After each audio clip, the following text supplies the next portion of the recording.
ಎಲ್ಲರಿಗೂ ನಮಸ್ಕಾರ ವೀಕ್ಷಕರೇ. ನಾಳೆ ಜನವರಿ 10 ಬಹಳ ವಿಶೇಷವಾಗಿರುವ ಶನಿವಾರ. ನಾಳೆಯ ಶನಿವಾರದಿಂದ ಈ ರಾಶಿಯವರಿಗೆ ಶನಿದೇವನ ಸಂಪೂರ್ಣವಾದ ಅನುಗ್ರಹ ಆಶೀರ್ವಾದ ಎಲ್ಲ ರೀತಿಯ ಕಷ್ಟದಿಂದ ಸುಲಭವಾಗಿ ಹೊರಬರುವಂತಹ ವಿಶೇಷವಾದ ಮಾರ್ಗವನ್ನು ತಂದುಕೊಡುತ್ತೆ. ಒಟ್ಟಾರೆ ಈ ರಾಶಿಯವರಿಗೆ ಜೀವನದಲ್ಲಿ ಇರ್ತಕ್ಕಂಥ ಕಷ್ಟಗಳು ದೂರವಾಗುತ್ತೆ, ನೆಮ್ಮದಿ ಪ್ರಾಪ್ತಿಯಾಗುತ್ತೆ. ಈ ರಾಶಿ ಚಕ್ರದವರಿಗೆ ಇನ್ನು ಮುಂದೆ ಅದ್ಭುತವಾದ ದಿನಗಳು ಅಂತ ಹೇಳಿದ್ರೆ ತಪ್ಪಾಗೋದಿಲ್ಲ.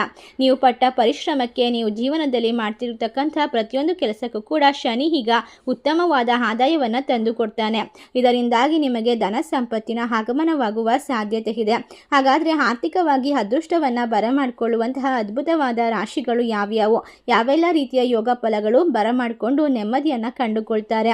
ಈ ರಾಶಿ ಚಕ್ರದವರ ಜೀವನದಲ್ಲಿ ಶನಿದೇವನ ಸಂಪೂರ್ಣವಾದ ಅನುಗ್ರಹಕ್ಕೋಸ್ಕರ ಯಾವ ರೀತಿ ಪೂಜೆ ಪುನಸ್ಕಾರಗಳನ್ನು ಮಾಡಬೇಕು ಎಂಬ ಸಂಪೂರ್ಣವಾದ ವಿಶೇಷವಾದ ಮಾಹಿತಿಯನ್ನು ನೋಡ್ತಾ ಹೋಗೋಣ.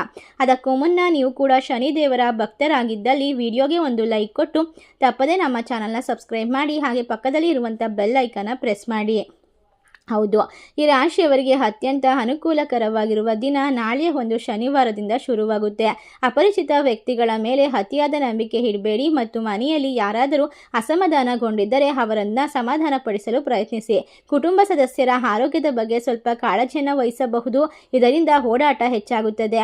ನಿಮ್ಮ ಕೆಲಸಗಳನ್ನು ನೀವೇ ಜವಾಬ್ದಾರಿಯಿಂದ ಪೂರ್ಣಗೊಳಿಸಿ. ಬೇರೆಯವರ ಮೇಲೆ ಅವಲಂಬಿತರಾದರೆ ಸಮಸ್ಯೆಗಳು ಎದುರಾಗಬಹುದು. ಹಳೆಯ ಸಾಲಗಳನ್ನು ತೀರಿಸಲು ಇದು ಸಕಾಲವಾಗಿರುತ್ತೆ. ದಿನಚರಿ ವಿಶೇಷವಾಗಿ ಸಾಧಿಸುವಂತಹ ಪ್ರತಿಯೊಂದು ಪ್ರಯತ್ನವನ್ನು ಪಟ್ಟಿ ಮಾಡಿ ಇಟ್ಕೊಂಡು ಎಲ್ಲ ಕೆಲಸವನ್ನು ಸರಿಯಾದ ಸಮಯಕ್ಕೆ ಮುಗಿಸೋದ್ರಿಂದ ನೀವು ಎಲ್ಲರ ಮುಂದೆ ಗೌರವಕ್ಕೆ ಪಾತ್ರರಾಗ್ತೀರಾ. ನೀವು ಪ್ರತಿಯೊಂದು ಹೆಜ್ಜೆಯಲ್ಲೂ ಕೂಡ ಜಾಗರೂಕರಾಗಿರಬೇಕು. ವಾಹನ ಚಲಾವಣೆ ಮಾಡುವಾಗ ಜಾಗ್ರತೆ ಇರಬೇಕು. ಇದರಿಂದಾಗಿ ವಾಹನ ಪಡೆದು ಚಲಾಯಿಸೋದು ಬೇಡ.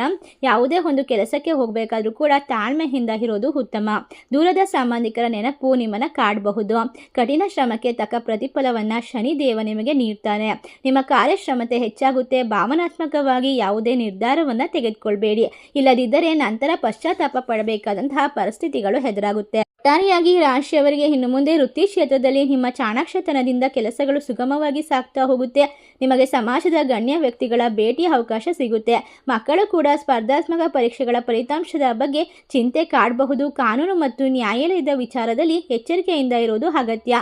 ಮನೆಯ ಹಿರಿಯರೊಂದಿಗೆ ಪ್ರಮುಖ ವಿಷಯಗಳ ಬಗ್ಗೆ ಚರ್ಚೆಯನ್ನು ನಡೆಸ್ತೀರಾ. ನಿಮ್ಮ ಜವಾಬ್ದಾರಿಯನ್ನು ಬೇರೆಯವರಿಗೆ ವಹಿಸಬೇಡಿ. ನಿಮ್ಮ ಕೆಲಸದ ಶೈಲಿಯಿಂದ ನಿಮಗೆ ಗೌರವ ಸನ್ಮಾನ ಸಿಗುವ ಸಾಧ್ಯತೆ ಇದ್ದು ಇದು ನಿಮ್ಮ ಮನಸ್ಸಿಗೆ ಅತೀವ್ರ ಸಂತೋಷವನ್ನು ತಂದುಕೊಡುತ್ತೆ. ಮಿಶ್ರ ಫಲಿತಾಂಶದ ದಿನ ನಾಳೆಯಿಂದ ಪ್ರಾರಂಭವಾಯ್ತಾ ಇರುವುದರಿಂದ ನಿಮ್ಮ ಸಾಮರ್ಥ್ಯವನ್ನು ತಿಳಿದು ಕೆಲಸದಲ್ಲಿ ತೊಡಗಿಸಿಕೊಳ್ಳಿ ಮತ್ತು ಸುತ್ತಮುತ್ತಲಿನ ಎಲ್ಲರನ್ನ ಕೂಡ ಕುರುಡರಾಗಿ ನಂಬೇಡಿ. ಒಡ ಹುಟ್ಟಿದವರಿಂದ ಸಂಪೂರ್ಣ ಸಹಕಾರ ಸಿಗುತ್ತೆ. ಇದು ನಿಮ್ಮ ಧೈರ್ಯವನ್ನು ಹೆಚ್ಚಿಗೆ ಮಾಡುತ್ತೆ. ಮಕ್ಕಳ ಕಡೆಯಿಂದ ಯಾವುದಾದರೂ ಶುಭ ಸುದ್ದಿ ಕೇಳ್ತೀರಾ. ಉದ್ಯೋಗದ ನಿಮಿತ್ತ ಹೊರಗಡೆ ಓಡಾಟ ಇರುತ್ತೆ. ನಿಮ್ಮ ಕಾರ್ಯಕ್ಷಮತೆಗೆ ಗೆಲುವು ಸಿಗುತ್ತಂತಹ ಸಮಯ ಇದಾಗಿದೆ. ಖರ್ಚಿನ ನಡುವೆ ಸಮತೋಲನವನ್ನು ಕಾಯ್ದುಕೊಳ್ಬೇಕು. ಮುಖ್ಯವಾಗಿ ಅನಗತ್ಯ ಖರ್ಚುಗಳು ನಿಮ್ಮ ಮೇಲೆ ಸಾಲದ ಹೊರೆಯನ್ನು ತರಬಹುದು. ಆದ್ದರಿಂದ ಯಾವುದೇ ಒಂದು ಖರ್ಚನ್ನು ಮಾಡಬೇಕಾದ್ರೆ ಯೋಚನೆ ಮಾಡಿ ಮುಂದುವರಿಯುವುದು ಅತ್ಯುತ್ತಮ ಸಮಯ. ಈ ರಾಶಿಯವರ ಜೀವನದಲ್ಲಿ ಶನಿದೇವನ ಸಂಪೂರ್ಣ ಅನುಗ್ರಹದಿಂದ ನಿಮ್ಮ ನಾಯಕತ್ವದ ಗುಣಗಳು ಅಭಿವೃದ್ಧಿಯಾಗುತ್ತೆ.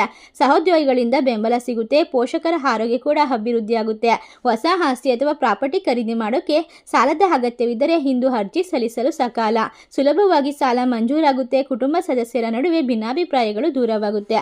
ಇಷ್ಟೆಲ್ಲ ಲಾಭ ಅದೃಷ್ಟವನ್ನು ಬರಮಾಡಿಕೊಂಡು ನೆಮ್ಮದಿಯನ್ನು ಕಂಡುಕೊಂಡು ಶನಿದೇವನ ಕೃಪೆಗೆ ಪಾತ್ರರಾಗ್ತಾ ಇರುವಂತಹ ರಾಶಿಗಳು ಯಾವ್ಯಾವು ಅಂತ ನೋಡೋದಾದ್ರೆ ಮೀನರಾಶಿ, ಕುಂಭರಾಶಿ, ಮಕರ ರಾಶಿ, ತುಲಾ ರಾಶಿ, ಕನ್ಯಾ ರಾಶಿ.